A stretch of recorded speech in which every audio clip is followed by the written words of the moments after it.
welcome to a brand new episode of the Top 10. I am John Rocha.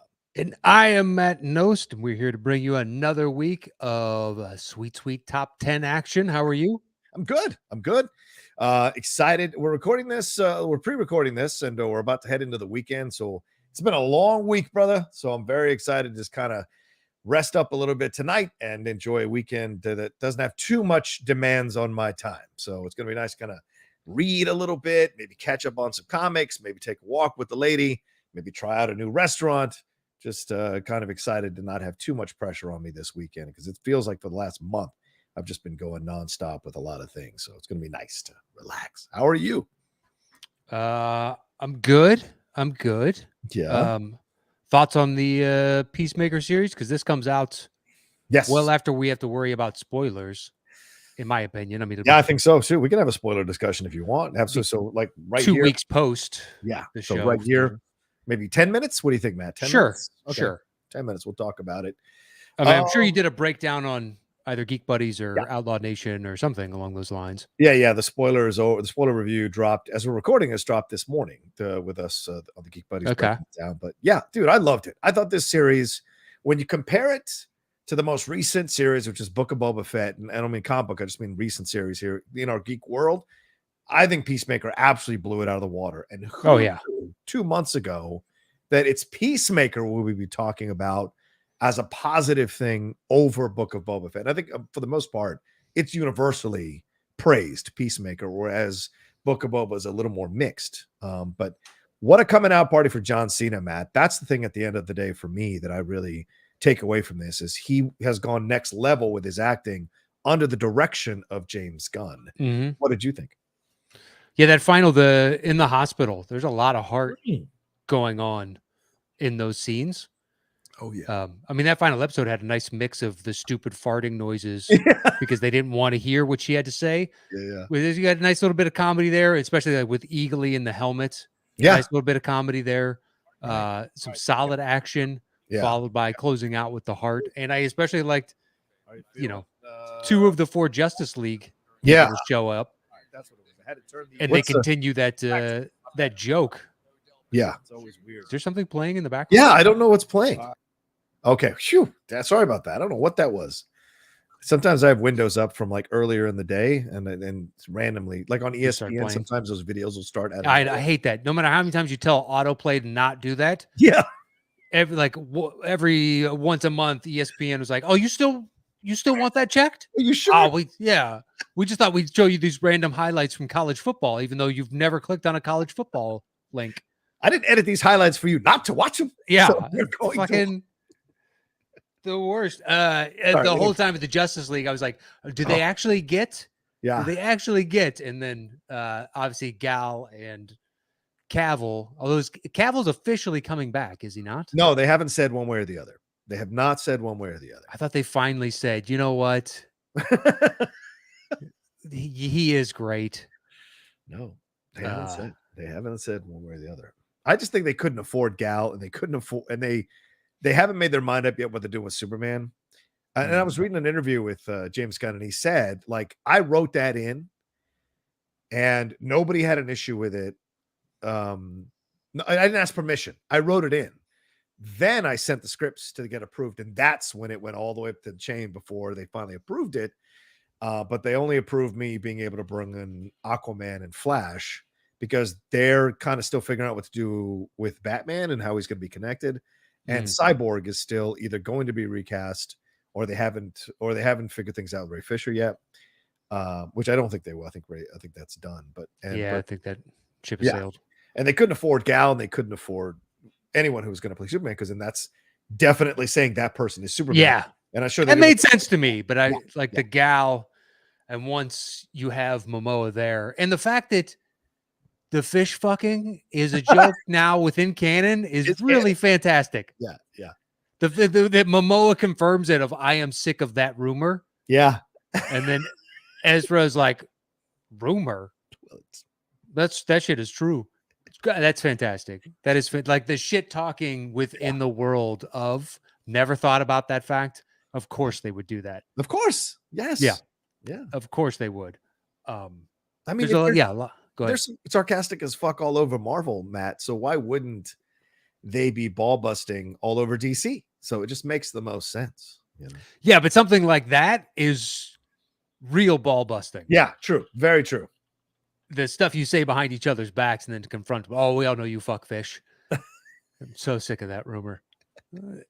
It's like that's pretty fantastic. And he F-bombed him. Fuck you, Barry. He F-bombed him, man. So Yeah. wow. All right. That's there. But yeah, I was surprised by that, and that blew me away because of course they mentioned Justice League at the beginning of the episode. And I was like, no, they're not gonna it'll be some Suicide Squad. Maybe they'll bring in a couple of the random weird dudes like the rat guy or whatever. And but when they showed up, I was like, get the fuck out of here. And then when he walked by them and talked to them like they're his equals, where he was like, you guys are fucking late. In my mind, I immediately went, well, is everything he said about these superheroes in the previous episodes true? And especially because they had the fish fucking exchange, that makes it even more so that it could be true. The stuff he said about Superman, about Green Arrow, which he said in the finale, and about Batman and Wonder Woman and stuff. So I just in my mind was like, this is so brilliant. If they make it work, it's so brilliant. Yeah. Do you give control of Gun to Gun rather of instead of the Snyderverse, we have the Gunverse? Yeah, because it's not because I don't want Snyder to come back. I would love Snyder to come back because I enjoyed that 4-hour Justice League. I loved it, but they don't want him back, and it's very clear they don't want him back. Even when they brought him back, they didn't anticipate the huge response, I don't think, and so now they're kind of embarrassed, and so they want to move on. And it doesn't mean that he won't come back down the road, maybe to do like a multiverse movie with maybe Ben as Batman, an older Batman. That's all possible. But I think they do want something. And I think Gunn could absolutely slide into that slot. And he said he's going to, after he's done with Guardians of the Galaxy, he's not going to do a movie for at least a year. He's just going to focus on the TV shows because he's going to bring Peacemaker back and then spin off of another show and spin another Suicide Squad show off. So he's going to want to do his own thing. So maybe that's the time that he's like, they're looking at him to be like the Feige of the universe. Maybe. I mean, they need somebody. I think they do. And this is Disney's, mistake for having let Gunn walk away over a tweet that he had already apologized for. Yeah, a few tweets, yeah. Yeah, and now, he apologized for. Yeah, 10 years ago. The world forgave him. Yes.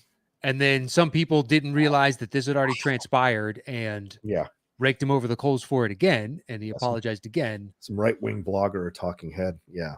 And now Disney has its biggest competitor that was in their own shop. Yeah. But Disney also says like, hey, or Marvel says it's good to have a thriving DC because if both brands are thriving, that elevates people going to see the superhero movies. So yeah, I get that logic, but natural competition. Yeah. Like it should push you and make you want to beat your competitor and innovate and all that stuff. Yeah. I mean, that being said, Coke has like an 80% market share worldwide. So they don't mind the competition so long as it doesn't really cut into their bottom line. Right. It's like WWE, right? All those smaller federations have at it, find new talent. Great. And you can do well, but you're never going to come close. Don't come close to us. And then we're just going to swoop up and grab your best talent and bring them over to us. So it works out for them. So pretty much, yeah. What'd you think about how they did the whole storyline with him and Danielle Brooks there at a bio in the finale with her putting on the helmet and him launching her into that big catapult? The cow? Yeah, the cow.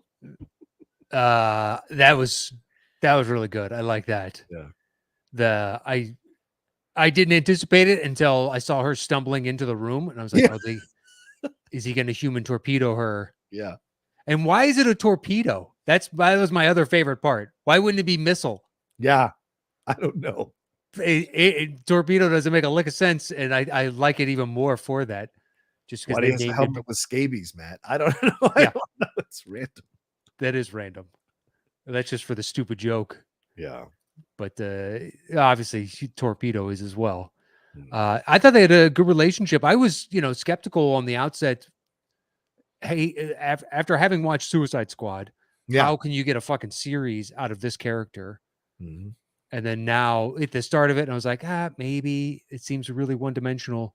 And they slowly fleshed him out. Yeah. And I appreciated it. By the end, they really have something there. Yeah. Like that Steve Agee Yes. scene where he's talking about his beard, that Oh, actually had some weight to it. yeah, dude. I was surprised. Mm-hmm. Well, we've talked about it. Like anybody who's got like the body dysmorphia or got like or can't handle the aging or has had weird things about, how they look, and they do things to kind of mask it or hide it, or what do you think you're fooling people in your mind, and then when you realize you're not, and you're brutally shown that you're not, the way Peacemaker kept calling him Diebeard, it's a rough thing to take. And so him kind of surrendering that vulnerability was brilliant, and a perfect timing, and then they broke his leg later on. So I mean, to me, like you said, it's the mixture of the ridiculous and the honest throughout the whole movie, or throughout the whole series, and especially in that finale, which I thought was great. Were you mad that Harcourt lived? Did you think that she was going to die? I mean, usually when you cough blood, you're dead. So were you surprised that she lived? I mean, when it happened, I was like, oh, okay, so this is the sacrifice for the season type of thing. Mm-hmm. And that sucks for her because they've really built something here that could last a couple seasons. Oh, yeah. But I'm not surprised that they're going to bring the whole team back. Yeah. It's a successful chemistry between all of them, and they can spin off and do other stuff. I mean, what happens with the butterfly that's left, though? There's no other butterflies, right? So that we know of, but I mean, true.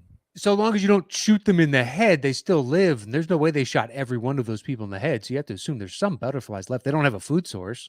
Yeah. So they'll die off pretty quick. Probably. Yeah. And if that's all the food that he had left to pour it all on the porch at one time, I was like, that seems like a dick move. Well, why not just keep it in the jar and have the butterfly fly down, take whatever it needs, and it can fly out, as opposed to just pouring it all on the wood right there. But at the same time, bringing logic into that specific part of it doesn't make any sense. Why do that? That's not what it's designed for. What do you think of the dad stuff, him coming back and everything like that? Well, what, being basically part of his subconscious? Yeah. Yeah. I thought it was good. I mean, I loved and didn't his character design. Yeah. So the idea of a white supremacist superhero, I think, is a really inventive idea. Yeah. And but he looked really cartoonish. So as soon as they introduced him, they take him out, and I was like, okay, I'm fine with that choice. Yeah. But to bring him back as this recurring part of his subconscious, I think is pretty brilliant. Yeah. Because that is his motivation and what drives Peacemaker to be Peacemaker. Yeah. Yeah. So yeah, I thought it was an interesting choice. Mm-hmm. Do you know when season 2 is slated to release? No, 24? I mean, he has just barely started working on it. So I don't know if they've announced a release date, which I think would be premature, because I mean, he said that like him and Cena had to have these conversations about whether they wanted to come back for season 2. Like they had to talk about what the story was going to be, where they were going to go with these characters. Because you'd imagine Cena wants to focus on being a theatrical, like kind of exploring, doing more theatrical stuff. Yeah. So I imagine he wasn't necessarily chomping at the bit to come back for another season of a TV show. But things are changing, Matt. Streaming is no longer seen as, they're spending money. Yeah. Elizabeth Olsen, who was an A-list star, is there as leading WandaVision. You have Tom Hiddleston, you could argue, is A-list. They're leading that kind of thing. So, it's nothing is other impossibility now with the money. I mean, Oscar Isaac with Moon Knight coming. Yes, exactly. Great point, Oscar Isaac. So I imagine they had to kind of figure things out and see if it was the right situation. I love the detail of Gunn having a bad day, and what was it? John Cena sat down at the piano and started playing the piano, like Gunn's dog died or something. Yeah. And Cena was playing the piano, a song that he really loved, and that's why they incorporated it into the show, that Cena playing. Mm-hmm. I thought that was a beautiful. So hopefully the conversations are like that, where they flesh out the character. But if they're giving that much care to such a singular moment within it, that they've mapped out. They have an idea of where they want this to go, as opposed to an open-ended, oh, we have an idea, like a Lost situation. We know what the ending is, and then you get to the ending and like, I don't know that you did. Yeah. Or if you did, you fumbled it. Yeah. Yeah. Hopefully it's like a short run, do 2-3 seasons. They do, switches over to a movie. Yeah. And then if the movie becomes a franchise in and of itself, fantastic. Yeah. Gunn has obviously made film franchises. So yeah, it's not an issue. Yeah. He can, if there's something there, he can definitely do it because we'll get another Suicide, but he's got Guardians 3 coming out. Yeah. And that's his last Guardians, is it not? Yeah. Yeah, it's his last Guardians. He's not coming back. He said the trilogy is done. He's not going to do any more of these. So yeah. Because even Batista said he's not coming back to play Drax. It's just his last hurrah as Drax as well. So because I imagine Batista wants to go after like bigger fish. I think he's a goddamn good actor. He wants to go and see if there's something else he can do. Him and Cena have already done better acting than The Rock. Easy now. Easily. It's not even close. Oh, I know. I guess you're right. I guess I have to. It's true. Does The Rock have all the charisma in the world? Yeah. Yes. Yeah. He's got that in spades. They can't touch him on that front. But they've already acted circles around him and been in better projects. Yeah. It's not even close. Yeah. I don't disagree with you. I think so too. I think Cena's like I said, went next level in this series. We saw he can do emotional stuff. I mean, that scene in season 2 where he's episode 2 where he's beating himself up on the bed saying, "This is why no one likes you." No one. I mean, like that's some deep, like late night fucking mental health shit that he was showing you there. Pretty honest, vulnerable shit. And you're just like, wow, and then later on when he shoots his dad, I mean, he commits patricide, dude. And so what's that effect going to be on him? Yeah. As the seasons go along, who knows, and will he come to terms with it? Will he be right? But I mean, that's a sign of a good show. It Yeah. leaves us asking questions about the characters, their trajectories, and what the future could hold, as opposed to something like Book of Boba, which my reaction is that of a failing franchise. Tear it down. Yeah. Get draft picks. Yeah. Get young talent in there. Let's start over. This thing is in shambles. We're never going to win a championship. So we need to get a superstar. Let's tear this thing down. That's how I feel about Book of Boba. It's like there's a couple things in this I like, and there's a bunch that I think needs to go away. Yeah. But I am one voice, so who am I? It's fine. Yeah. And also you have the impossible expectations of it being Star Wars, but it's true. It's true. Yeah. Because everybody has their interpretation of what it should be. I just think they came at it from a wrong direction. And I how can I say this? I expressed this concern during The Mandalorian. We were doing our reviews on the Geek Buddies. And I said, you're bringing back a guy who's in his 60s. And I think it's great because it's sure. People of age to know that, there's roles they can be leads in. And look, Ming-Na Wen kicked all kinds of ass in the show, even though they kind of underwrote her role big time. Oh, she's one-dimensional. Yeah, which is not her fault. It's the writing of how they did her character. They turned her into basically the occasional line and every once in a while a look to Boba. No, it's always that's what I thought of first when you said they turned her into, and it's like it's a look. It's always like, right, exactly. Okay, that and the parkour stuff. Yeah, the parkour stuff from season 1 was brutal. Yeah, they didn't know, and so. But Tamora is a good actor. I love Tamora for sure. But I don't know if this was the right path to go with Boba. Like you should have gotten maybe someone with a little younger. That's all I'm going to say. I'm not trying to be ageist. I'm just being realistic here. Someone a little younger, someone who could like do the things that he was doing. And there's nothing wrong with having Tamora there. I just think they didn't highlight his strengths and they exposed his weaknesses. And you don't want to do that with the lead actor in your show.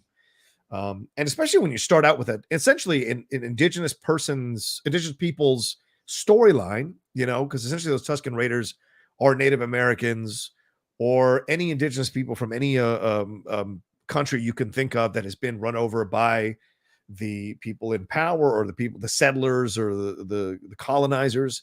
So you connect to that story, but then they never go back to that story except to use it as a means for Cad Bane to kind of try to get the best of Boba emotionally, they never go back to that story, after the first 4 episodes. And I'm like, what? That doesn't make no fucking sense.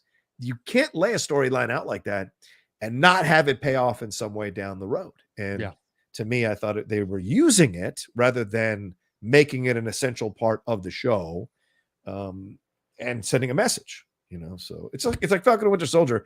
I thought Falcon and Winter Soldier absolutely dropped the ball on the race issue. They came close. There were some things that were brought up that you never thought you'd see in a superhero movie or show or movie that I thought was cool, the Isaiah Bradley stuff, but then they kind of petered right the fuck out at the end and didn't really go full bore into this and expose it all, and really talk about it. So, and I think that's because they got their episodes cut. And I think there was more to explore here that we could have enjoyed. But it's the way it goes with the COVID stuff. I found that show dull. Yeah. And I didn't finish Hawkeye. I got through. Oh, really? Oh, I got through 90% of the pilot, and I was like, I'm fucking so out. It's ridiculous. So maybe it gets better, but I was like, this is fucking. They are passing off. Do you remember that joke in Austin Powers when it's him and Elizabeth Hurley, and they see the 2 human anomalies wearing the costumes of the villains, like the henchmen? Oh, yeah. Go into the separate bathrooms, and they go in and beat them up, which you see off screen. They come out and the clothes fit perfectly. It's her wearing Jeremy Renner's outfit, and it fits. It's tailored to her. Ronan, like the Ronan outfit. You guys aren't even remotely the same size. And all I'm thinking about is that, like, the opening bell thing, and I'm like, this is no. Right. Maybe it gets really good. It does, because she gets exposed for some of her privilege, and he kind of gets put through the ringer. So there's a lot more that's enjoyable down the road. And certainly the second episode is a lot better than the first one. So okay, I hated the first one. If you come back to it, I don't think I will. Okay, all right, it's fine. Whatever information I'm missing from the Hawkeye character and that, it's okay when it comes to movies. I don't care. Okay, I don't know why they made a series. To be perfectly honest, I don't know. He's the most boring Avenger. Let's do a television show for him. How dare you? I don't look. He's good mayor of Easttown or Kingstown or whatever. Yeah, Kingstown. Right, Kingstown. I'm almost done. I got one more episode of that. Fuck, that show is brutal, dude. It's pretty good. I was surprised. I'm looking forward to season 2. Yeah, the Kyle Chandler arc was very interesting. I will say that. Right? Very interesting. Yeah. But yeah, it's. I'm happy if Renner. Like, I don't think he's a bad actor. I think that character is in a world where people can fly and have suits that fire lasers out of their hands. This dude has a quiver of arrows. That is fucking skill. I got a quiver of arrows, so this one explodes. Like, okay, exactly. Freaking lasers. Well, if you go back, I think you'll find it's much more enjoyable. Sincerely doubt it's going to happen because we got Moon Knight coming, and then there's Obi-Wan, and then there's Obi-Wan's on the way. Yeah, that's was it May 25th? Yeah, it's like there's plenty on the horizon. I don't need to go back for. That's fine if people listen to this think I'm a fool. I don't care. Yeah, I don't know. There we go. Anything more to say on that Peacemaker finale? No, I'm just surprised that I'm actually looking forward to a season 2. I didn't anticipate that on the start of it. So yeah, good for you, James Gunn and cast and crew. No shit. Shout out to James Gunn. I mean, he wrote this literally right after the Suicide Squad. So put it all together in such an incredible amount of condensed time to be able to create such a fantastic series off of that, I think speaks volumes to his talent, man. And sometimes, dude, you and I both know this in our respective lives. Sometimes when there's a time crunch, you actually can do your best work because you're not overthinking it. You're just like, this makes sense. This makes sense. This makes sense. Boom, put it out there. And then you're like, oh shit, it actually worked out. So you just never know. So, all right. Should we get into our list here? That we should. We are doing a movie set in the jungle. Yes. Thanks to our patron, David Mitchell Baker. He sent in the topic idea. We both liked it. We jumped on it. Yeah. And that's what we're doing for today's show. Yeah. Do you really want to? Do you really want to taste that? Movies in the jungle. So The way it works is Matt and I go off on our separate ways. We come up with our own top 10 lists. Come back here.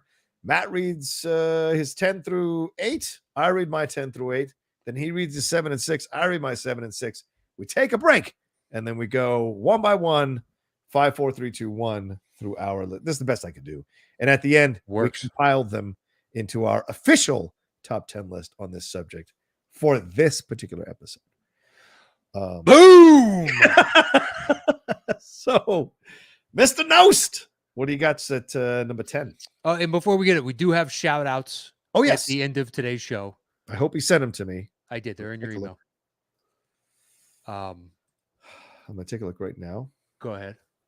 So at number 10. Good job. Yes.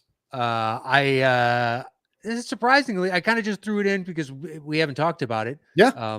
Is Jungle Cruise. Oh, nice. Good choice. I did enjoy that movie. I was surprised. Yeah. Didn't make my list, but I certainly enjoyed it. Yeah. I was going into it with zero expectations of beyond. Hopefully it's just a way to spend a couple hours in the middle of the pandemic and enjoy myself, and ended up thoroughly enjoying it. Some of The Rock's best work. Oh yeah. 100% agreed. It tells you everything you didn't know about The Rock's career thus far. Do I think he's a great guy? Charismatic? Yes, I do. I think he needs to be more astute when he picks his projects. Fair enough. Although he does have bank account. I don't think he has to be that astute. He's fine. Money wise. He may another one of his movies may or may not have made my list. Oh, yes. So may not make my list too. Weirdly, this is a Rock heavy list for me. But Jungle Cruise, it's him and Emily Blunt and with Jack White and Pedro Almodovar. What is his name? Not Pedro Almodovar. Why am I thinking that? That's a director, Pedro Almodovar. That is a director. Why? Yeah. Talking Jack. And it's Jack Whitehall, not Jack White. Jack Whitehall. Yeah, there you go. That's old age for you, baby. Put it together, baby. God, who is it? It's the guy. Well, first it's Edgar Ramirez. Edgar Ramirez. There you go. I was going to say he was in the Versace American Crime show. Yeah. And he plays the villain, whatnot, and they're down in the Amazonian rainforest trying to right a previous wrong as Spanish conquistadors came in and just basically were assholes. Mm-hmm. Yeah, they were. But it's like you're trying to do a slight Indiana Jones adventure-ish type of film, and surprisingly, there aren't too many to choose from. Now, I still haven't seen like Fitzcarraldo. Oh yeah, or Aguirre. Yeah, Aguirre. Aguirre, is that what it is? Yeah, he's not I've never seen basketball player. It's Aguirre. It's Spanish. It's not Mark Aguirre. No, it's not Mark Aguirre. Are you sure? Mark Aguirre, the Wrath of God. Yep, I just thought it was Aguirre, Wrath of God. I just know that's another in his canon set in the jungle.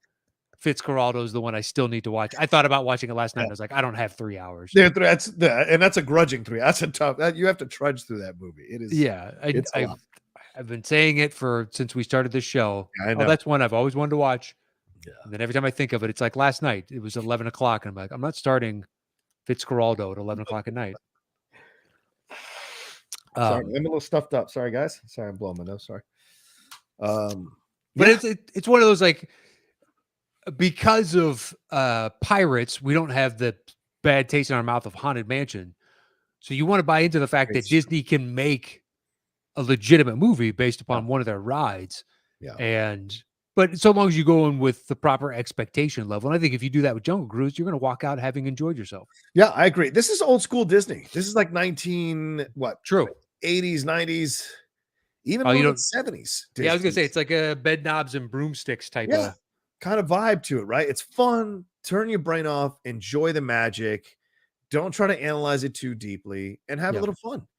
And I love Jesse Plemons as the fucking Nazi or a World War I German guy. Mm-hmm. Paul Giamatti for the occasional moments when he shows up on screen is funny. But the chemistry between Emily Blunt and The Rock is just great.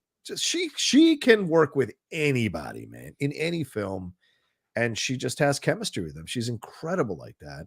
And it's no surprise that The Rock, as you said, this is some of the best work Rock's done. It's because Emily is a fucking damn good actress. And so you are motivated to bring your A game to play with her because she will give you gold if you give her gold. And she's always able to do that. And so no surprise. No surprise. This is one that came out well. And I think Jack Whitehall is very funny as well as her brother. So yeah, he's good. Yeah. I mean, it's mainly obviously about the dynamic between the two of them. Right. Exactly. It's kind of like The Mummy set in the rainforest. Good point. Yeah. We have Brendan Fraser and Rachel Weisz. Those are the two you're focusing on. And, the brother coming along, that's a good time. But you're focusing on the two. And I like this guy, Jean Collet-Serra. I mean, he's doing Black Adam and with The Rock again. And he did The Shallows, which I enjoyed. I'm not a big Blake Lively as an actress fan, and I enjoyed the shit out of her in that movie. So I like him as a director. I haven't seen the Liam Neeson one, Unknown, but I should get the Commuter as well. But I should definitely watch that. Yeah, I haven't seen either of those. He's got a new one now called Black Light. Black Light. Give me back my black light. Yeah. Okay. What's your not? The thing is, I still believe he can make a good movie. Of course he can. Yeah. Unlike Bruce Willis at this point. Oh, for God's sakes! Why are you even bringing him up? Well, just because Liam Neeson is getting to that generic title action movie. Not true. Not nearly as bad as Bruce Willis. I love that he has his own Razzie category. Yeah. Of what was the worst Bruce Willis movie this year, and there's legitimately like 8 or 10 to choose from. All right, so my number 9, moving on, is interestingly another Edgar Ramirez. Oh, okay. Which is Gold with Matthew McConaughey. Oh yeah, that's a good one. Yeah, I actually enjoyed that movie. Yeah. It didn't get the best reviews too. No, I was surprised. I remember seeing it when I was still at Collider. I enjoyed the hell out of that movie, man. Yeah, I mean, they're obviously setting it up for Oscar buzz. Yeah, and it's nowhere near that caliber, but it's still an interesting story. So, I mean, McConaughey plays a gold prospector whose family used to have like a working claim. They had a nice sized company, and they were going out and searching for gold around the world. And that company fell on hard times, which kind of boom or bust, to some degree, at least my understanding in that field.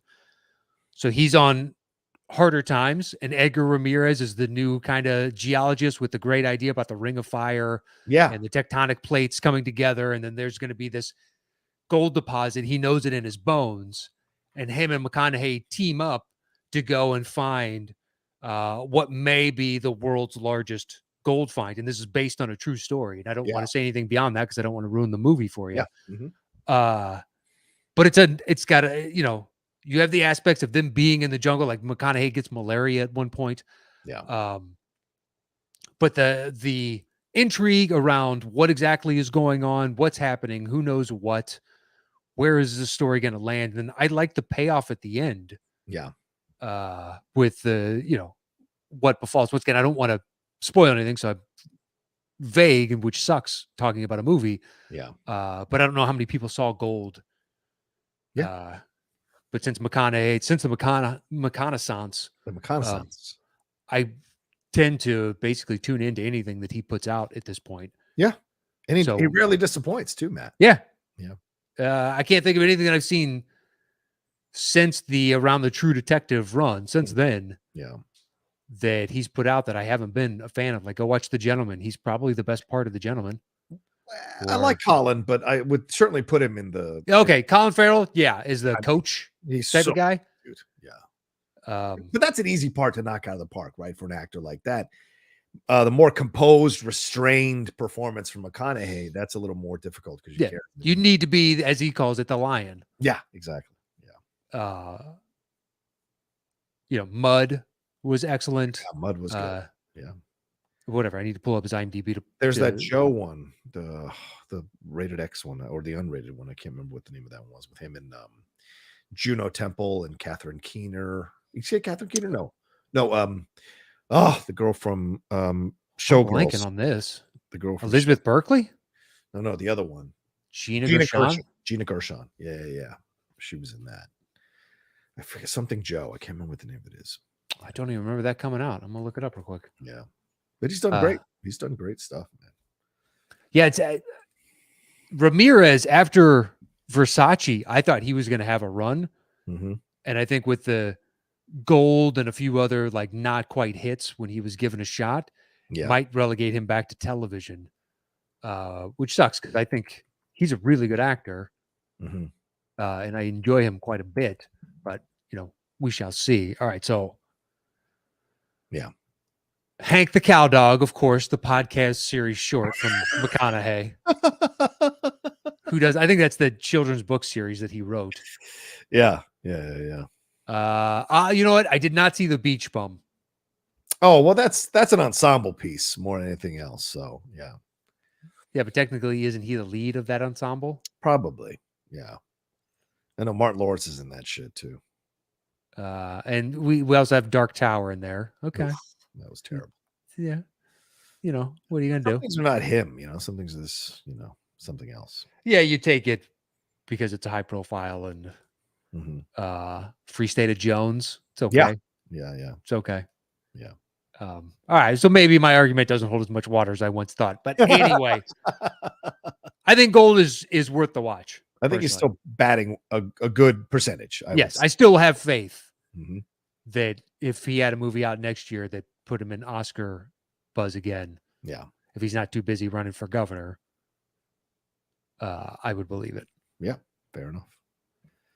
All right, so that was my 9. Okay, what's your 8? My 8, circling back to The Rock, baby, which Oh. is The Rundown. That is my 10, The Rundown. Yes. For the longest time, it was my favorite movie of his. Yeah, I know. You've spoken about it on the show.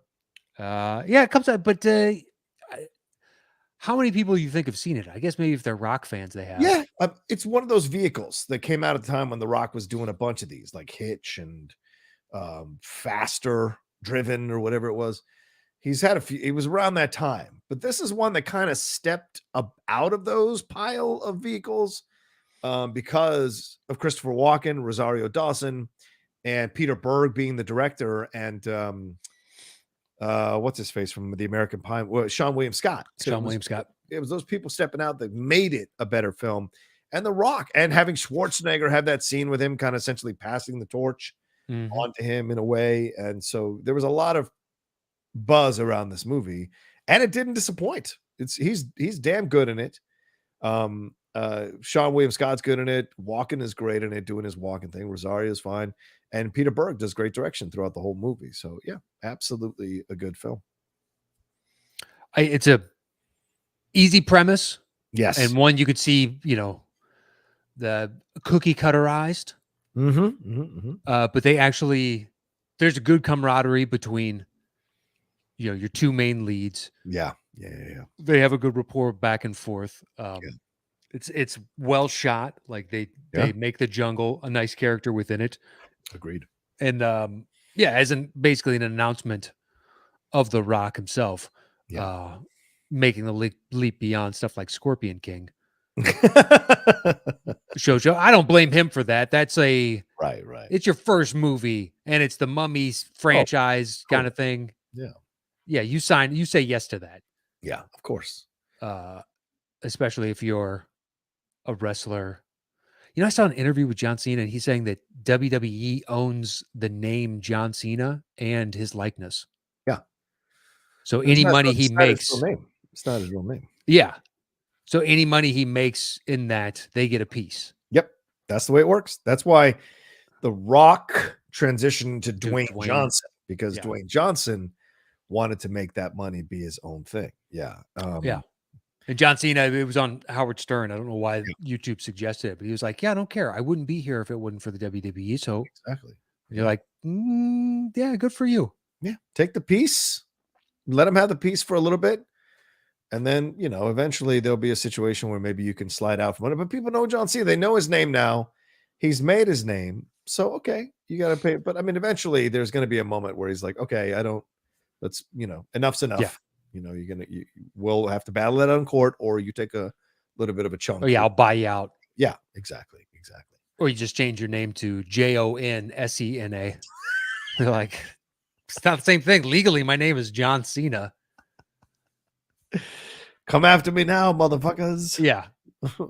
Or you do it like a Sade, but you spell it Sade. So you pronounce it Cena, but it's spelled like Favre. And it's like, that doesn't make any sense, but okay. You know, like you can pronounce it however you like it. Yeah, I mean, look, Scorpion King was 2002. The Rundown is the next year in 2000. So already that's a leap in 1 year from doing what you're doing in Mummy Returns and then Scorpion King. And then you have Walking Tall, which was that remake. Be Cool, which I thought he was good in, but then that terrible Doom, that weird Southland Tales, the OK Gridiron Gang, the Game Plan, which I think is a sweet little family film, but then Get Smart is really good. So, kind of a little bit of a mixed bag here as he's slowly doing stuff. Then Race to Witch Mountain, which wasn't that great. Tooth Fairy, which wasn't that good. Could have been his pacifier, to be honest with you. But then I think the other guys came out at this in the same year. So that whole sequence with him and Sam Jackson kind of put him back into the right place. And then Fast 5 is the next year, and that's the fucking launch. Yeah, well, whether you Tooth like Fairy being the same as pacifier, how dare you, little brother? Yeah, right. Exactly. They're not in the same. As a producer, oh my, I need to be able to come in with acting. I didn't even suggestions. connect that it was Vin. Yeah, I didn't even connect that. How funny for you to bring that up. Well, little brother always remembers who blazed the trail first. That's right, little brother. You must always remember. Oh, he's such a. I'm so happy that he said no, even though I don't give a shit about the franchise. Of course, yeah. I wish it nothing but the best, and that's a lie. But the fact that Rock was like, "Oh yeah, no, Yeah. Good for you, man. Yeah, you have plenty of opportunity. Good luck, Vin. Yeah. Will it make a difference? Because if their box office isn't as good on this next one because The Rock isn't in it, yeah, is that everybody going to? Yeah, are they going to point to that, or is it we going to blame the pandemic still or something? Well, they brought in Momoa to take the Rock spot. Yeah, the Rock spot. Yeah, but he ain't the Rock, is he? No, he's not the Rock. I don't care what anyone says. He's not the Rock. No, but I like Momoa. Don't get me wrong. I love him, but he's not the Rock. Is he a more handsome man? Undoubtedly, in my opinion. Sure. But he doesn't. I don't know. Doesn't have that same charm, charisma. Doesn't capture the public's attention. I don't think as well. Oh, yeah, I agree with you 1,000%. Okay, so that was my 10. You're 8, right? Correct. All right, so then my number 9 is Tropic Thunder. Go for it. Yeah, I know you don't like that movie. This movie is. I rewatched it again recently, man. Still holds up. Still funny as hell. I'm a lead farmer, motherfucker. All of it works so well. The Robert Downey Jr. stuff. He did it for a reason. People understood he did it for a reason. So let's move past that. But I mean, Jack Black, the rare film where I enjoy Jack Black. He's great in this. Ben Stiller is hilarious in this. The Tug Speedman stuff. And everything in the jungle. The jungle becomes an element of the movie. Because obviously, what's his face? The director, the actor, Steve. What's his name? Steve. I forget what his name is. Oh boy, I'm falling apart, man. I'm all retired and shit. But the Steve Coogan plays the director. Sorry, I was sitting there going through my head for other actors in it. Yeah, please go ahead. He sets the whole thing in the jungle because it is obviously a Vietnam movie. And then they get lost in the jungle. The jungle becomes an element of what turns Ben into this crazy kind of guy, of what turns, what kind of accentuates the division or exposes the division rather that is already going on between the guys there with Jay Baruchel and all of them. And so for me in the end, I absolutely, and what's his name? Brandon T. Peters. Is that his name? The guy? It's Brandon T. Jackson. T. Jackson. That's it. Brandon T. Jackson. Seeing them all kind of interact and then like deal with the madness of it all and then launch that attack. And then you have Tom Cruise, one of the funniest roles he's ever going to do. And McConaughey, speaking of the McConaughey. Yeah, true. As Ben's agent. So to me, this movie is still a laugh a minute, holds up so well, and very, very funny. So that's my number 9, man. I know it's not your bag. I can remember Brandon T. Jackson, and which means I also know it's Mark Aguirre, Wrath of God. You see that? I wish that had been his nickname. The memory is not so faulty. Yeah, I wish everybody else loves the movie. I know, And, dude. I know. I think the trailer gave away, like, had I not seen the Downey Jr. character in the trailer, Right. I would have been floored by that. And if you go back and watch interviews with, like, there's one of Jamie Foxx talking about that and saying, I have no issue with it for all these reasons. Right. Right. And then there are other black actors that said the same thing. I understand it's now problematic, Right. and Right. it kind of was at the time, Yeah. but it's also poking fun or Yeah. making fun of that type of behavior from Hollywood. Exactly. Exactly. It's the whole point of it. Yeah.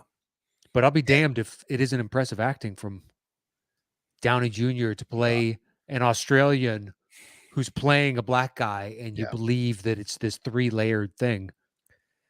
And if you watch that, as I've said before, if you watch the 30-minute documentary that's on the DVD or Blu-ray, the 30-minute documentary that is a parody of the Apocalypse Now documentary, The Hearts of In Heart of Darkness. Darkness. Yeah, it is brilliant because they show that he plays the character of Lincoln Osiris through the whole documentary, and how he kidnaps the actual family of Lincoln Osiris and hides out in the house as Lincoln Osiris, and he's out in their backyard pretending to be Lincoln Osiris, their dad and their husband. And of course, the wife or Lincoln Osiris' wife is like in her 50s or 60s, and he's pretending to still be her husband. So it's very funny. The insane part of that documentary as well. The whole documentary is really, really funny. A great parody documentary about Hearts of Darkness with Justin Theroux, wearing the shortest shorts, even shorter than Thomas Lennon shorts in Reno 911, and those are short. Those are very short. Thomas Lennon made a hell of a choice there. Yeah, I don't know. People like that show. I don't like that show. You know what? I think it has genuine moments where it's pretty fucking brilliant. Yeah. All right. I believe that wholeheartedly. There's a lot of fluff. Yeah. And there's one person I would definitely recast. Okay. Yeah, Lindley loves that show. It's never done anything for me. It's never done anything. We've tried to watch it. So yeah, some of the cameos sometimes are just perfect. Yeah, The Rock was on one, I think. Oh, was he? Well, I think in Reno 911, the Miami one. I think he was in the Miami one. Okay. Yeah. Yeah, I never saw that one. I've seen a few of the seasons. Yeah. Just sporadically here and there, and gone to watch, just have some 22-minute show to watch. Yeah. Yeah, I think it can be really excellent. And then sometimes it's just like, that was fine. Fair enough. Yeah, okay. I love that Tom Cruise basically said, I'm going to do Harvey Weinstein. Yeah. Flat out. His only demand was basically, I need to have sausage finger hands. Yeah. And I want to dance. And his forearms. Oh yeah, the forearms Yeah. and the hair. Yeah. But basically just, I want to be Harvey and make fun of Harvey. And they're like, sure. So good. Yeah. All right. So then my number 8 is The Mission. Okay. Yeah. It's on my side list, but go for it. Right on. The 1986 film here, directed by Roland Joffe, with one of the most incredible scores from Ennio Morricone that you're ever going to listen to. If you haven't listened to the Mission score, do yourself a fucking favor and go find it on YouTube and just listen to it for like an hour. It's going to blow your mind. It's one of the greatest soundtracks ever, or scores ever.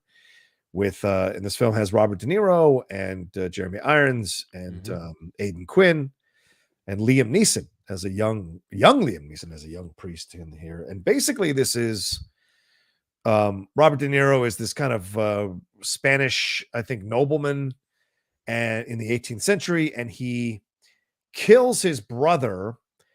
I think because his brother is either having an affair with his wife, or Robert De Niro is having an affair with the brother's wife, and he gets caught and he gets confronted and he kills his brother out of anger. And so he feels an insane amount of guilt.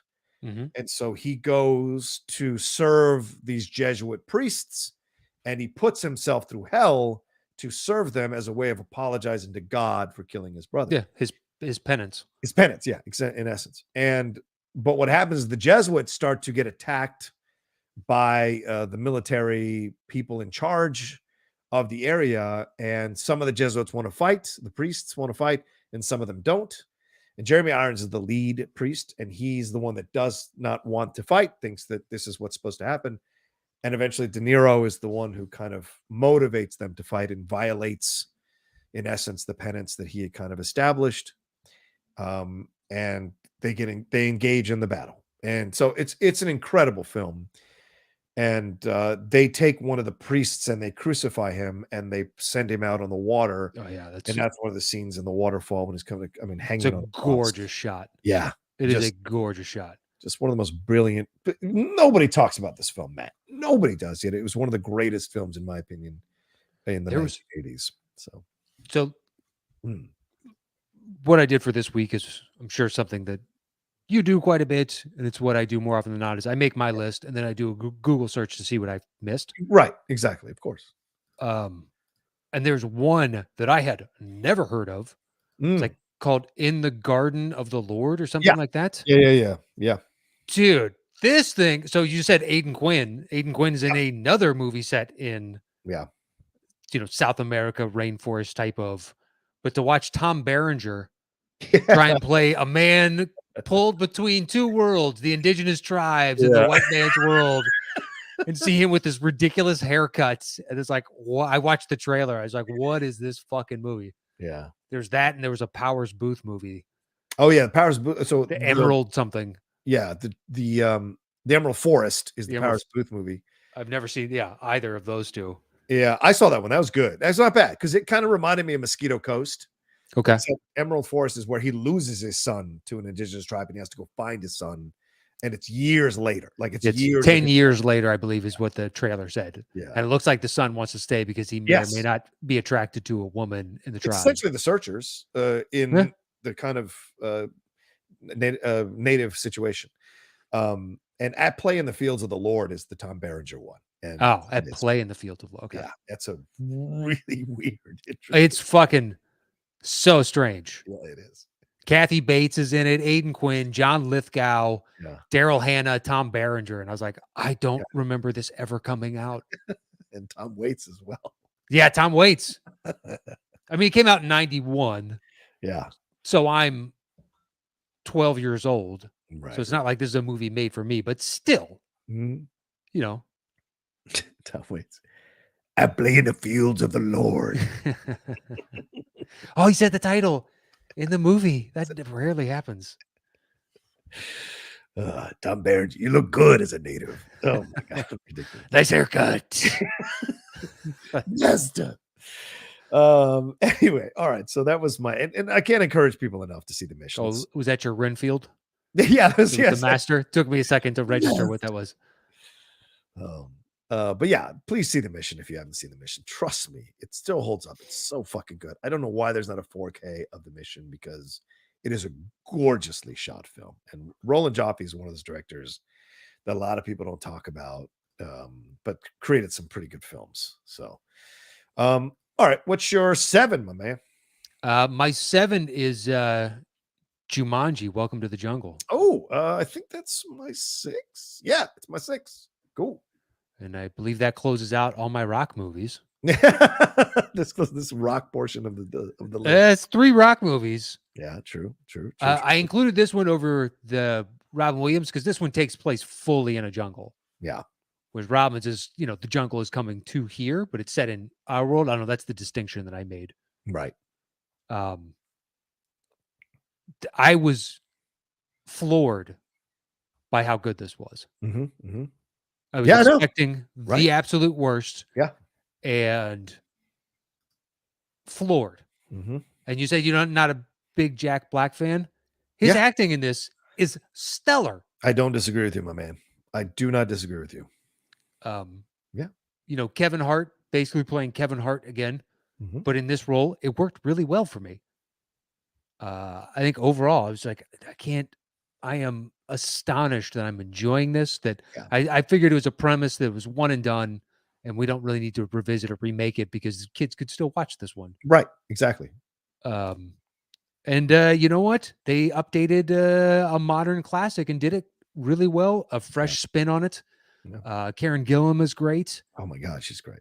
Yeah. And it's nice to see her working outside of, in a big project like this outside of Marvel, so she doesn't get trapped in the, well, you only do big projects when you're covered in makeup and all that stuff. Right. Yeah, just absolutely floored. Couldn't believe it. Yeah, great. I remember going to see this because they sent me to cover the junket as one. I was so excited to go to talk to The Rock and all of that. It was so cool. And seeing the movie, I remember when the movie was over, I was thinking to myself, I actually really like this.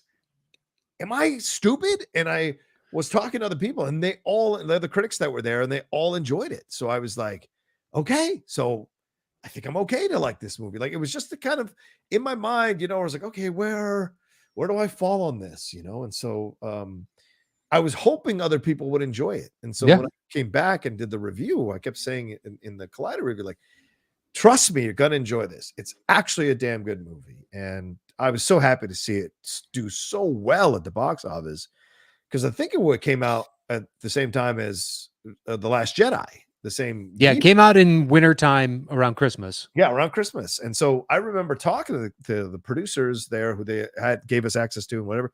And they were like, we would just be happy to come in second to the Star Wars. That's all we're hoping, that we come in second. And who knew it was going to make as much money? I think it was $900 million or something like that. It hung around like a month later. Yeah. It's still at the top, maybe not the tippy top, but in the top 2 or 3, it's still hanging around like 6 weeks out. Jumanji still churning out. This thing's got legs. Yeah. It was pretty incredible to see. Yeah, absolutely. Yeah. I still haven't seen the follow-up. It's okay. It's not great. You could just watching the first one, honestly. Okay. I'm not against seeing it, because there are days where you're just like, I want something mindless. Sure. Oh, sure. Totally. Yeah. But that being said, I watched Topsy Turvy again last night to fall asleep. So you're out of control. It's like 10 days straight. I just fast forward to some of my one of like 10 favorite scenes, and I just watch that scene and I fall asleep. I feel like someone should write a book about December 2017, because Greatest Showman was that year as well. It came out in December, and Jumanji and Last Jedi. So a fascinating trio of films, and what they did and what it signaled about the box office, or signified about people's tastes with the box office. Why did Jumanji last as long? Why did Greatest Showman have last as long as it did? Why did it have his legs as long as it did? Why did that happen? And Last Jedi, broke apart the Star Wars fandom, like Holdo in that ship maneuver that literally broke apart the Star Wars fandom. So nice. Nice. Thank you very much. Yeah, well, that's fine. I love that it still comes up as a trending topic, like that in the Snyder cut. Still the Snyderverse. It'll never end, dude. Never. But yeah, between the previous, and then the Snyderverse, like the Oscars stuff where they have the fan vote and you can vote up to 20 times a day, which is just ridiculous. That's stupid. It's really stupid. It's limited to once or twice a day, and then it makes it feel like it's something. 20 times a day means it's utterly meaningless. Yeah. So fucking stupid. But all the people voting for Snyder's Justice League, and I didn't take the time, but others rebutted with that it's disqualified. Go read the rules. Yeah. It can't be voted for, and people still continuing to vote for it. I don't care. It was the best movie of the year. Like, okay, well, they're never going to include it, so you might as well choose another one. Yeah. It's the principle. Yeah. Maybe next year they'll amend the rules, but then, this movie's not going to have an opportunity to get in anyway, so why not vote for something you actually like? Yeah. So I'm guessing Spider-Man runs away with that. Yeah, probably. Yeah, No Way Home. Yeah. Oh, absolutely. It qualifies, and it'll have a strong enough fan base.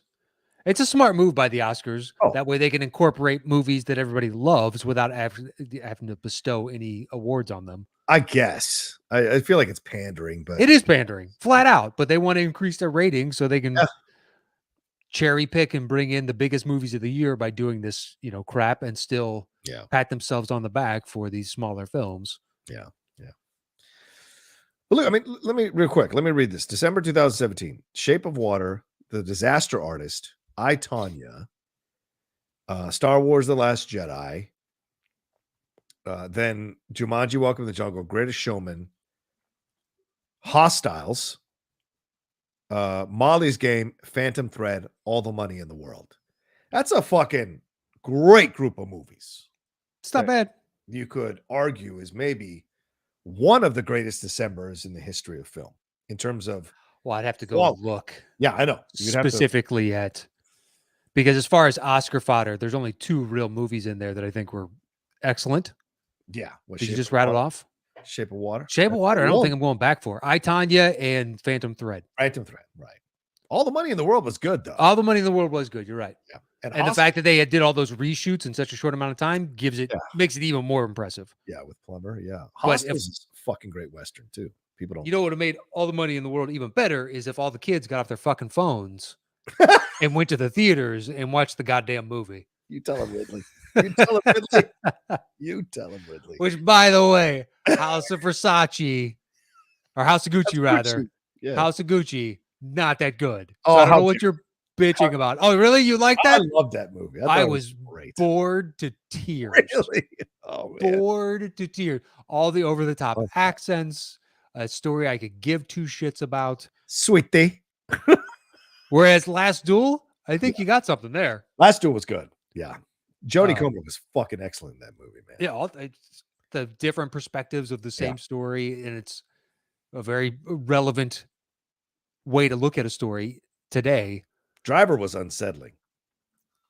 Another good role by Adam Driver. Yeah, yeah. I'm just hoping some of these are really successful. So, although I think he'll be fine. Yeah. Sorry, The Post is also that December 2017. And like I said, 2 excellent Oscar movies. Post is fine. Coming for Spielberg. Damn. It's enjoyable. Yeah, that's fun. Yeah. Did you see that new trailer for Elvis? Yeah, I did I'm telling you this right now. I'm not trying to, I'm not trying to kiss my own ass or anything. Just randomly, last night at around 5:00, I was like, I'll do a trailer reaction for this. Maybe no one's gonna watch it. I need to do some content today. I haven't done any videos on my channel, and I did a trailer reaction. Fucking, I got 150 new subscribers off that trailer reaction. It's almost over 10,000 views. I had no idea anybody was going to be interested in this, and it completely shocked me.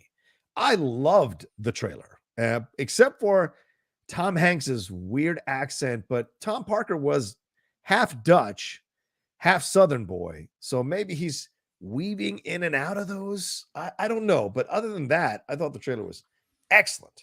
What did you think? What did Catherine think? Oh, well, she's the one that told me about it. She's like, you see the Elvis trailer that dropped? And this is a woman that does not look forward to movies. Yeah. And I was like, oh no, it came out. I knew that it was in the works. Right. And Baz Luhrmann was attached. So she's excited about that because she loves Baz Luhrmann. It's one of the few directors she knows and is a fan of. Yeah. So I watched it, and the dude that plays Elvis. Yeah. Austin Butler. It looks like he's had plastic surgery to make himself look like Lurch that looks like Elvis. What? Lurch? It looks like, you ever seen the Belgian twins that had way too much plastic surgery? They passed away in the past year. Oh, yes. I saw that right from COVID. He reminds me of a young version of them. Fair enough. In no way does he look like Elvis to me. So it throws me off every shot of him. But I think the guy's life is very deserving of a biopic. Yeah. Yes, of course. So I think that very much, and Baz Luhrmann has a distinct style. Yes. It's very vivid, and it could work really well. The Tom Hanks didn't throw me off. It threw her off a little. Yeah. That's not the Tom Parker he's a little more Southern than the way Tom's playing. Well, I mean, maybe he didn't want to go full Foghorn Leghorn. I tell you what, Elvis, boy. Like, all right, let's. Hound dog. I say. That's a hit. But I will be seeing this, so hopefully it's really good. Mm-hmm. But I'm not expecting too much. That dude throws me off every time. It's like, you don't look like Elvis to me in the slightest. But I'm not. I mean, he is all over my house, so I do look at the guy a decent amount. I'm not gonna lie to you. Catherine was one of the first people I thought about after I like finished my reaction. I saw the trailer. I was like, I wonder what if she had seen it, because I know from us being friends that she's a massive there's a Elvis person. fucking So I'm- shrine to Elvis at the pizza shop. yeah, that's what I'm saying. I would like to Yeah. see what she thought about it. So good to know she liked it. Yeah, Since then, at she's least. excited for it. Yeah. I still think the Kurt Russell one is a really good one that not a lot of people What, see. 3,000 Miles to Graceland? No, What are we he talking did about? one in. I know, the early 80s. Mess with me. Yeah. I imagine Catherine has that on rotation. No, we've never watched it. I've never seen What? it. I just know it exists. Oh, okay. All right. I've never seen 3,000 Miles to Graceland. I've seen bits and pieces because it was like on HBO or Showtime or something at one point. That was I have seen Bubba Hotep. That's Bubba interesting. Hotep is the shit. I referenced that in my reaction. Yeah, that's a great Elvis one.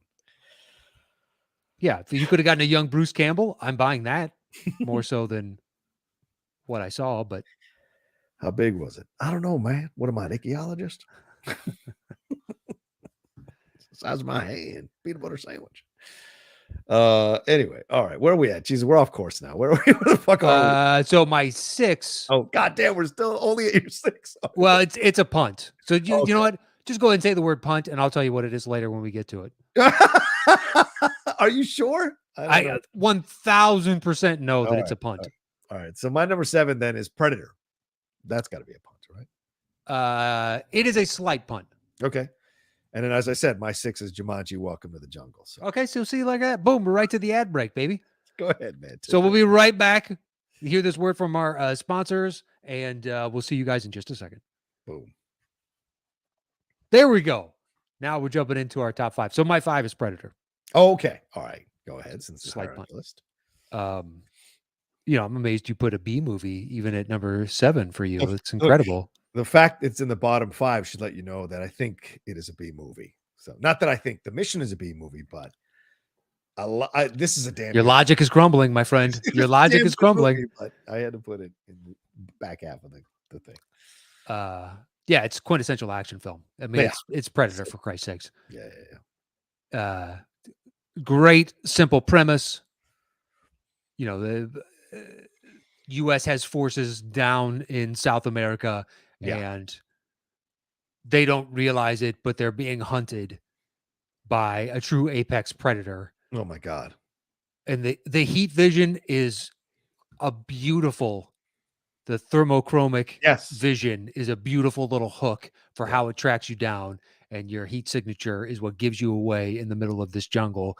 And then the shot of Arnold covering himself in mud to take him on. And he has to build this Robinson Crusoe, Rube Goldberg like trap to capture him and all this stuff. It's got fantastic action, surprisingly good acting. Yeah. From the cast involved. Yeah. I would agree 1,000%. Surprisingly good acting. Carl Weathers, Jesse the Body Ventura.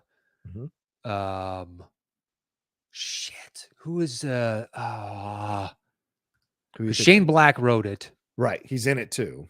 Yeah. And that's how they got him to write it, is they had to give him a part, I believe, is the story on that. So Bill Duke as Mac. Yes. That's who I was blanking on. The Indian guy, I don't know his name. Sonny Landham. He was in never would have pulled that in a million years. No, he was in 48 Hours and shit. Yeah, he's good. Yeah, but small parts in 80s movies. This is arguably his largest part that I can think of. And Peter Cullen is the voice of the Predator. The guy who does the voice. Oh, Optimus Prime? Yeah. I didn't know that. Really? Yeah. Huh. There you go. Wonder what he got paid to do that voice, because it doesn't really say all that much. I don't know. It's a good question. Could have been too much. I mean, the budget mostly went to Arnold. Yeah. And he wasn't a huge bankable star at that point, so it's not like this was a big budget movie. Give me all the money. But yeah, Predator. It's Predator, for Christ's sakes. Yeah, what can we say? It's fantastic. All right. What's your 4? Oh, what's my 5? My 5 is Tarzan, the animated film. Go for it. Okay. I love this movie. I absolutely love this movie. The soundtrack from Phil Collins is excellent. Still on my cardio workout mix. 2 or 3 of those songs. Just working out to "You'll Be in My Heart." You'll be in my heart. You'll be in my heart. That's the warm up. Moving weights, baby. No, Son of Man, which is fucking excellent, and Someone Like Me, that one where he's like, she's showing him those are great songs.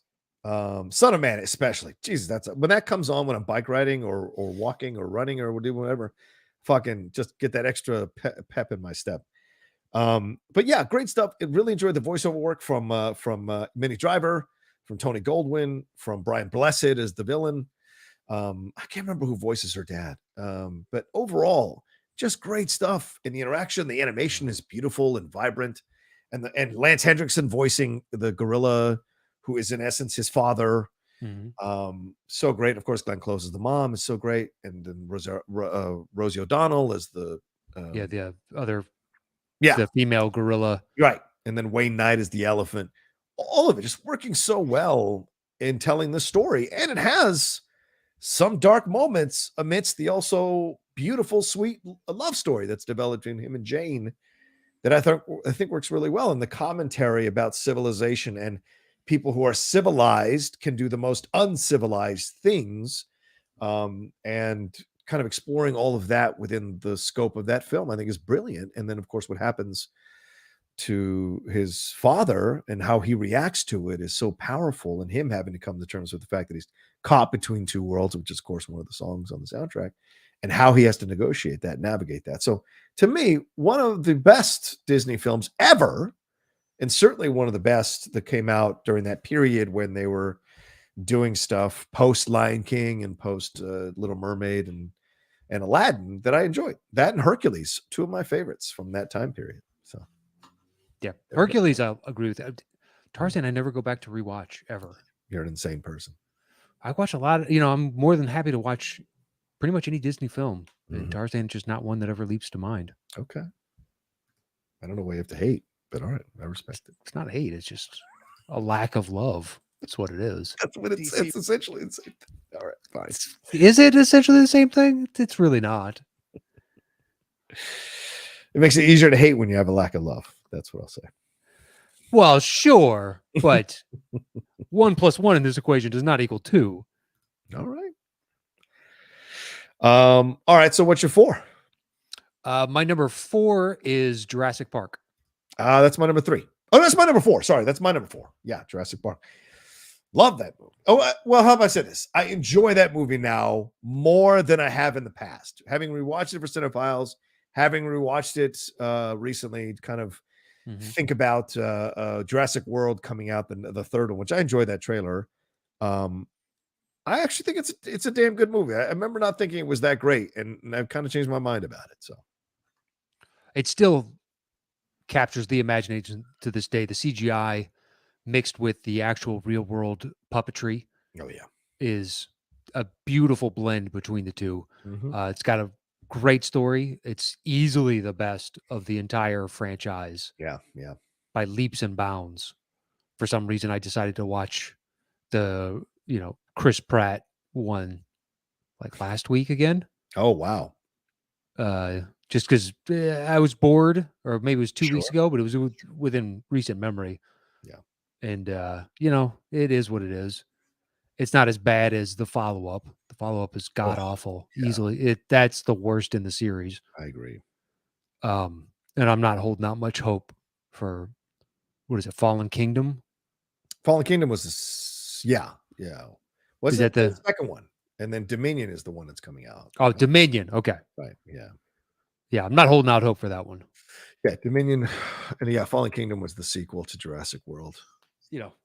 Maybe bring in the old cast back, and there's some fun to be had there. Perhaps I don't know, but so far it's been lackluster, and that's me being kind. The trailer looked good though. I like the trailer. It wasn't bad. Yeah. And it doesn't seem like they're bringing them back as token parts of the story. They seem like they're an essential part of the story, the older characters. So I like fingers crossed. Yeah. Hope so. But I mean, that first one still has all the magic. Yeah. And 1,000%. I think it's pretty much timeless. Yeah. So hopefully future generations will be watching it and enjoying it as much as we have over the past 20 years at this point, 25 years. God, it's been out for a while. That's kind of crazy. Anyway, so that's our collective number 4. Number 4s. All right, which 3s? 3. My 3 is probably not on your list. Rescue Dawn. The Werner Herzog film. So that film you've seen from him, but not Fitzcarraldo. Yes, Here, I know. It's part of the reason why I need to see Mark Aguirre, Wrath of God, and Fitzcarraldo, because I've seen other Herzogs of Grizzly Man, and yeah, I mean he's done a bunch of stuff that I'm a fan of. Yeah, Just haven't gone back for his 3-hour let's put Klaus through hell movies. Maybe you don't watch Jurassic World again and watch. Maybe. I'm not trying to tell you what to do. But that being said, Rescue Dawn is really good. Okay, I've never seen it. It's one of his rare kind of theatrical ones that I've never seen. You've got Christian Bale and Steve Zahn as the two main leads, but you also have Jeremy Davies, and they're POWs that are stuck in a camp, and it's based on a true story about pilots that went down and they were held as prisoners of war. And Jeremy Davies is basically kind of Stockholm syndrome. He doesn't want to leave. He doesn't want to upset the people. He wants to stay. He's trying to undercut them, wanting to escape. And they eventually escape and get out and get rescued. Right. But the journey that they have to go through, they become so emaciated and worn down through the bad diet, the terrible living conditions, having to get out. And, you know, their captors are correct in assuming even if you escape the jail, you still have to get through the jungle, which is trying to kill you at all times. They have to navigate getting out of that. And by the end, when they do get rescued, I'm not spoiling anything considering the name of the movie. Right. It has a real impact. Okay. And the bond between Bale and Zahn as they're trying to get out is really fantastic. Yeah, I recommend that thoroughly. Okay. Oh man, there's a shit ton of ones I have to watch at some point in life. Of course, never ends. So many, so many. All right, so that was your 3. That was my 3. So my 3 is Apocalypto. That's a punt. Ooh, wow, you son of a bitch. Okay, what's your 2? My 2 is The Jungle Book. Which one? The animated. Oh, the animated one. Okay, go ahead. Knock yourself out. All time in the argument for my favorite Disney movie ever, and one I don't know, fell in love as a kid. Mm-hmm. Still has the magic for me now. You want to talk about songs? This thing's got songs for days, baby. You know, it's one of those, an early example I think you could put on, and adults will like it just as much as kids, because it has a lot of the fun and the overall story and adventure of it. But it's got heart, and it draws you in between the dynamic of Mowgli and Baloo and God, I'm blanking on the panther's name. Because Shere Khan is the tiger. Isn't it Ga or something? Sorry, someone's yelling at us right now at their radio at their. I know, but I should know this. Fuck.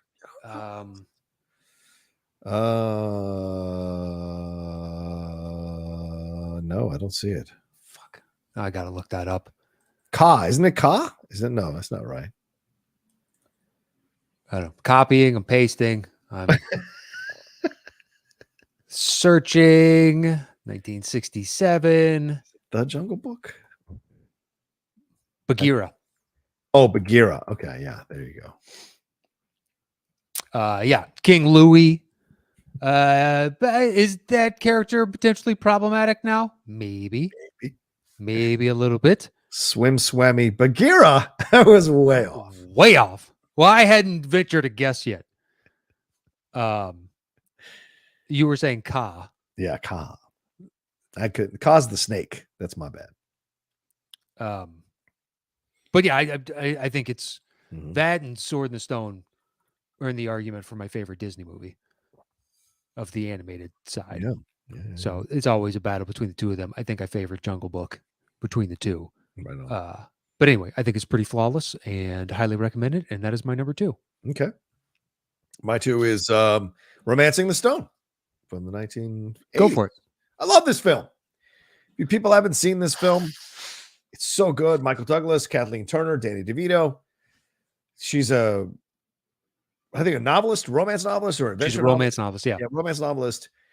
Joan Wilder and Michael Douglas is this kind of adventurer, explorer, They end up in this situation in I think it's South America, Mhm. and they get involved in this whole military situation. They got supposedly trying to find this artifact or whatever.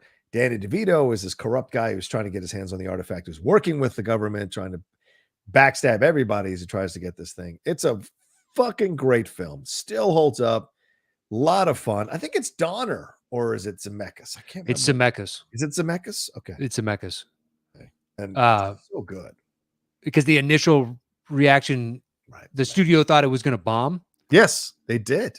And I think it's because it was successful. He either got to do Back to the Future or Roger Rabbit. Right, right. Which I think the project was going to get shelved otherwise. Right. And what's interesting is people called it like a knockoff of Indie, but the script was written years before Indie. It just took a while to get through production and whatnot. Yeah. Yeah, I watched it a couple years ago. It didn't have the same spark of joy for me. That's why I didn't make my list. Oh, I'm sorry you feel that way. I know. I was expecting to enjoy it. I know Jewel the Nile is the inferior of the two. It is inferior of the two, but not that much of an inferior, but certainly it is. It still has their chemistry, but the overall story isn't as enjoyable or fun as Romancing the Stone. I think Zemeckis directed the hell out of this thing. So, and it's so good, and they make use of the jungle. They play those moments, where they go down the rock, the mudslide or whatever, and he lands up between her legs. It's very funny moments and stuff like that. So all of it works so well, and the jungle's used so well in the movie as a character in the movie, and a fucking great song. When the going gets tough, the tough get going from Billy Ocean, one of the best soundtrack songs of the 1980s. That's another one. That's a good weightlifting song. Let me tell you something. That's a great weightlifting song. Listen to a lot of Billy Ocean, are you? Dancing on the ceiling while you're... That's Lionel Richie, first of all. Oh, that is... God damn it. Get out of my dreams, get into my car. There you go. There we go. I'm not the biggest fan of Billy Ocean stuff. There's 3 or 4 of them that I like, but this one is a fucking good song, man. When the going gets tough. It is a good song. It's going. They even 80s. appeared in the music video, man. Yeah, I remember it. Yeah, I'm an 80s boy. My mom had that cassette in the car. We listened to it quite a bit. All right. Come on now. Look, I'm not the one that's vague on his age. I'll tell you precisely how old I am. And that was a cassette. That Lee Greenwood. Oh my God, Lee Greenwood. Yeah. I've heard Proud to Be an American so many times. Oh, Lord. For some reason, my mom liked that fucking song. Well, at least I know I'm free. And I won't forget the man who died, who gave that right to me. And I proudly stand up next to you and defend her still today. Yeah, I did. I've heard that song a lot of times. Oh my God, yeah. I remember we served. I told you this, right? I served in the military. When I served in the military, the overall general would play that song at every one of the get-togethers that we had as a whole company or as a whole battalion or whatever. And it's not a bad song. Look, it's a sweet song. You love in your country. Ain't nothing wrong with loving your country. But the people who use that song now, it's use it for nefarious purposes rather than good purposes, and that's a shame. And even those right wingers who were going crazy about the Super Bowl halftime show, because how dare black people have a good time, were citing that it would have been a better show with Ted Nugent, Kid Rock, and Lee Greenwood. I'm like, no, it wouldn't. Are you fucking insane? Are you fucking? No, it wouldn't. Not even find better artists. Yeah, and all exactly. Nobody knows Ted's fucking music except for maybe 100. I don't know. He's please. It's a name, He's not a fucking hit maker. And it's been 35 years since Ted had a hit. Yeah, and I would argue that even wasn't a hit. I think on the rock charts or whatever, he definitely had hits. Yeah, maybe he did. He had like 3 or 4. But can you name a song besides that song for Lee Greenwood? I can't. No, I can't name a single. And I listened to that fucking cassette, but Proud to Be American was the only song that I can name you more Ray Stevens songs than I can name you Lee Greenwood songs, for fuck's sake. And then who's the other guy? Oh, Kid Rock. Kid Rock, 2 songs, right? Cowboy and Ba with the Ba. Ba with the Ba. Is that the title of it? That's all. Bang the bang, diggy, diggy, diggy, so the up jump the boogie. This guy is your, Oh, and then that Sweet Home Alabama knockoff. oh yeah, right. I remember that, the summer song, right? And I then he love had it. the one with It's, Sheryl Crow too. Yeah. Oh, sorry. Go ahead. well, it's just basically took the entire song and just added some new lyrics, and it's the same fucking song. It's like, Yeah. what exactly is your artistry in this? You did nothing. He did absolutely nothing. You did nothing. It's like I heard some song with I think it was Dua Lipa and Elton John where they took Oh. Rocket Man. It sucks. Yeah. It sucks. It's just like, why did you do this? Yeah.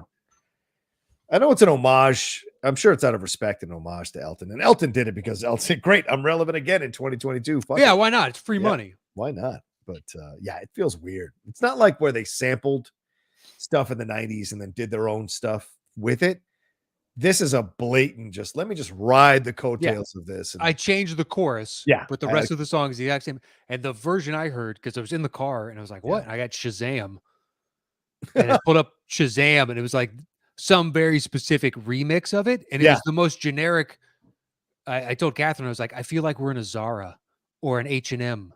It like sounds like the generic music that they play there. This is weird Euro techno, safe house music shit with Dua Lipa and Elton John singing over the top. It's like, this is terrible. But whatever. People like it. Good for you. No shit. All right. So that was my number 2. So what's your 1? My 1 is the pun, Apocalypto. Oh, okay. Go ahead, man. It's fantastic. Find me another movie that deals with this subject because it doesn't exist. I think it's you don't speak the same language and yet the story is universal. Yeah. It is riveting. It's got fantastic action. There's heart to it. And ultimately, when they end up at the beach at the end, they see that the real war is about to begin. Yeah. And that's the gut punch of all of this. It's like he survived escaping the torturous individuals on his own continent only to see death arriving at his doorstep. Yeah. And it's just, I mean, it looks beautiful. I'm sure that they were flabbergasted and they're fighting and then they see the big galleon coming in and they stop fighting. And a few of the people from, I'm assuming they're Aztecs. Yeah. I'd have to look it up, but I believe they're Aztecs. Yeah. But the Aztec people that are chasing after our protagonist just stop chasing him and slowly wade into the water because they're drawn by the siren song of this. Yeah. What is this? Yeah. Not knowing that that is literally a ship of death. Yeah. Your world is never going to be the same. It is devastating. Yeah, and the way the film uses the jungle through all the different things and the close calls and the near deaths experiences throughout the movie are just incredible. From the beginning, we get the idea that they've comfortably made their lives in the jungle, and then when they get rounded up and all the stuff that he has to do to try to get back to his wife and get back to his child, all the stuff that he goes through to escape. Fuck, man, I haven't seen that one in forever. I might be in the mood to watch that one, dude, because it's been a bit. It could be a fun adventure film to watch. And it's just excellent. It's so well acted. It's the villain is so scary. That guy's great, right? I wish he worked more. He's so well. There's both of them. There's two. There's the dad and his son, but the dad. I forgot about the dad. Right, the dad is the one. The son. It's just he. You want to talk about McConaughey with the lion? That dude is a lion. Yeah, absolutely. That is Smoke Jaguar, even though he's not Smoke Jaguar. I mean, I wish that dude worked more because he just has a commanding presence standing there. He does. Yeah. The shoulders, the look, the face, all of it. Yeah. Yeah. The son is just a shitbag. Yeah. Right? Exactly. Mainly the other, it's more the other underlings that are real shitbags, but the son wanting to prove. And then, what happens to the son happens to the son. He's what they call in wrestling a chicken shit heel. He's a chicken shit heel. Whereas the dad is a full on fucking. Yeah.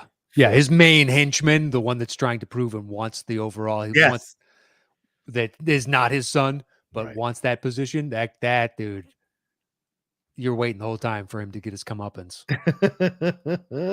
Yeah. So good.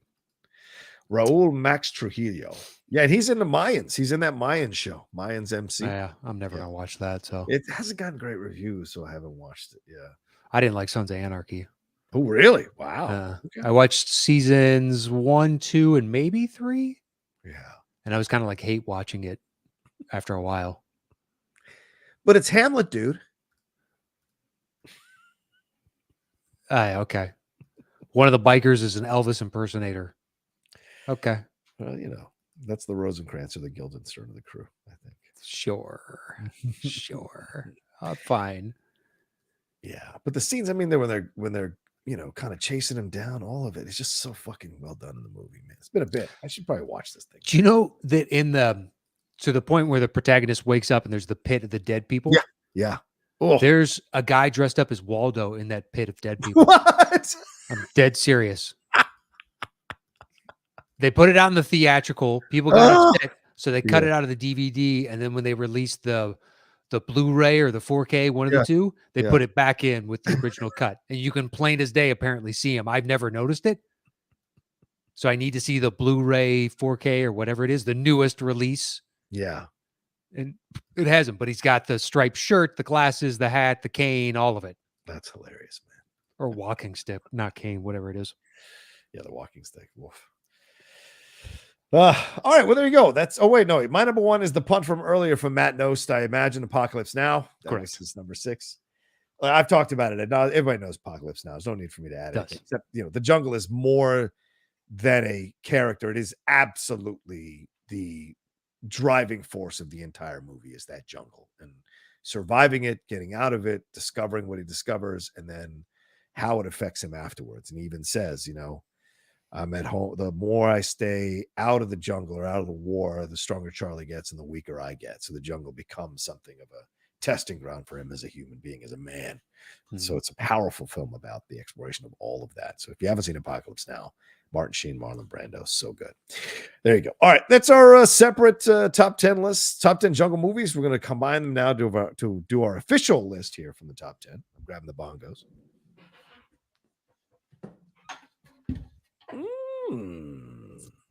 All right. What do we got here? Here's a question for you. I have down on my side list Empire. But technically, I don't know if that constitutes a jungle. Do you mean Return of the Jedi? Because that would be Endor. Now that's the forest moon of Endor. That's so Return of the Jedi, right? Yeah. And I'm talking about Empire when he goes to Yoda. No, that's a swamp, not a jungle. Oh, that's true. That is a swamp. Yeah. I wrote it down. I was like, I don't think that counts. Shannon and Mike tried to convince me to put Raiders on the list. And I was like, no. That was only 5 minutes of the movie. Yeah, that doesn't count. It's all in Egypt. I saw what came up over and over again was Ghost in the Darkness. And I was like, that's an African savanna. Yeah, it's the same. How is that a jungle? But it comes up on everybody's list. It's in Wikipedia as a jungle movie. And I was like, it's not a fucking jungle. It's the African fucking savanna. It's a different environment entirely. All right, so I would say Apocalypto is number 1. Yeah. Since it's our 1-3. Yep. We got Apocalypse Now at 1-6. Okay. Jurassic Park at 4-4. Right. So 1-6 would be 4-4. Yeah. All right. Jurassic Park. We might have to do Predator next because it's what, 5-7? Oh, yeah, I guess. Okay. And then we have Jumanji and Rundown together, and I think that's it. Okay. Jumanji, I've got it 7. You had it 6. 6? Yeah. All right, well, Jumanji next. Okay.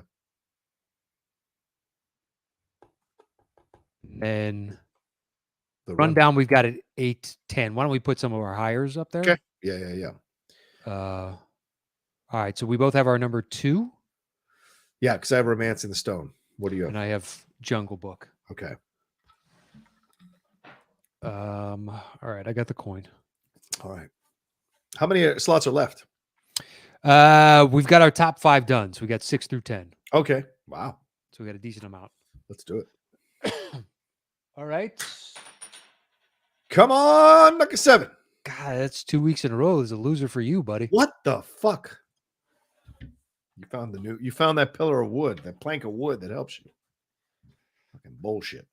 So I get the next one, right? Because that's how we did it the last time. Yeah, if we come up, we have two that are tied for the same spot. Yes, you do. Okay. I have my 3. Do you have anything that beats a 3? I do not. Because Apocalypse Now is on, Romancing the Stone is on, Apocalypto and Jurassic Park. So no. My next highest is number 5. Which is what? Tarzan. The animated Tarzan. Okay, well, I'll give you a choice because we have the rundown in common. We have 2 spots left. Do you want Tarzan higher than the rundown? Yeah. Fine. No offense. Tarzan and the rundown, we're finished. Oh, that's it? That is it. Okay. All right. There we go. The top 10 jungle movies. Yeah. At number 10. The rundown. At number 9. Tarzan. At number 8. Rescue Dawn. At number 7. Romancing the Stone. At number 6. The Jungle Book. At number 5. Jumanji, Welcome to the Jungle. At number 4. Predator. At number 3. Jurassic Park.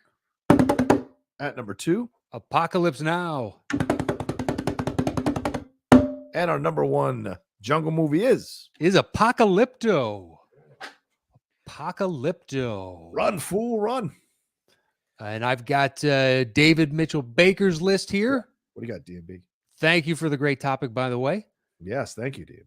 It says, hi, guys. Thanks as always for choosing my topic. Here's my list. At 10, Kong Skull Island. 9, Jumanji, Welcome to the Jungle. Okay. 8, Tropic Thunder. Yes. 7, Tarzan. Yes. 6, Da 5 Bloods.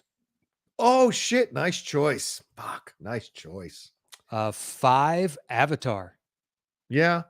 4, The Jungle Book 2016. Oh, yeah, the Favreau one. 3 is Jurassic Park. Okay. 2 is Platoon. Yeah, right. And number 1 is Apocalypse Now. Wow. There we go. That's the right choice. A sane thinking person. Is it though? Apocalypse You Now. got to ask yourself, what do you like in a movie? Greatness. That's what Do I enjoy the documentary more at this point? Yes, I do. All right. Anyway, let's get to these shout outs.